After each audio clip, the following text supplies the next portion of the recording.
കേരളത്തിൽ യു.ഡി.എഫിനുണ്ടായ വിജയത്തിൽ ആഹ്ലാദം പങ്കുവച്ച് ഇടശ്ശേരി കൂട്ടായ്മ. സത്യപ്രതിജ്ഞയ്ക്ക് ശേഷം വാദ്യാഘോഷവും പടക്കം പൊട്ടിച്ചും മധുരം വിതരണം ചെയ്തുമാണ് ഇടശ്ശേരി കൂട്ടായ്മ ആഹ്ലാദം പങ്കുവച്ചത്.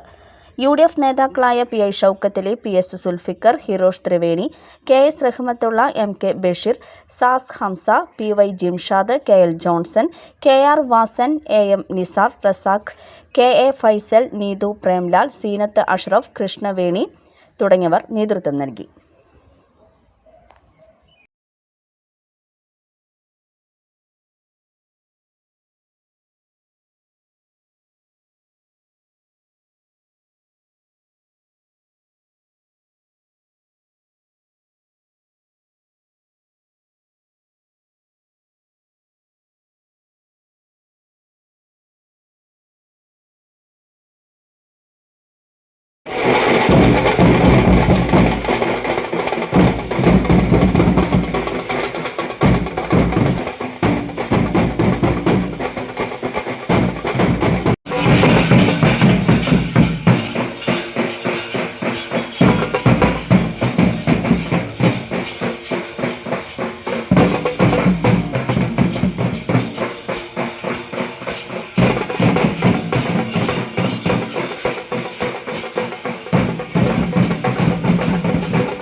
മുഴുവൻ മലയാളികളും വളരെ പ്രതീക്ഷയോടുകൂടി കാത്തിരുന്നിരുന്ന ഐക്യ ജനാധിപത്യ മുന്നണിയുടെ കോൺഗ്രസിന്റെ നേതൃത്വത്തിൽ ഇന്ന് വി.ഡി. സതീശന്റെ നേതൃത്വത്തിൽ കേരളത്തിലെ മുഖ്യമന്ത്രി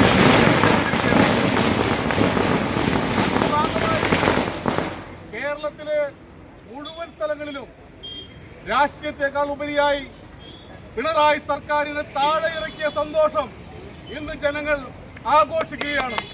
അതിന്റെ ഭാഗമായി ചരിത്രത്തിൽ ആദ്യമായി എടശ്ശേരി സെന്ററിൽ, തളിക്കുളത്തെ എടശ്ശേരി സെന്ററിൽ കോൺഗ്രസ് പ്രവർത്തകരെന്ന് ആ ആഘോഷത്തിൽ പങ്കുചേർന്നിരിക്കുകയാണ്. പ്രിയമുള്ളവരെ, മധുരം നൽകി പടക്കം പൊട്ടിച്ച് മേളങ്ങളോട് കൂടിയിട്ടുള്ള കോൺഗ്രസ് പ്രവർത്തകരുടെ ഈ ആഘോഷത്തിന് ബ്ലോക്ക് കോൺഗ്രസ് കമ്മിറ്റിയുടെ എല്ലാവിധ സന്തോഷവും ആശംസകളും അറിയിക്കുകയാണ്.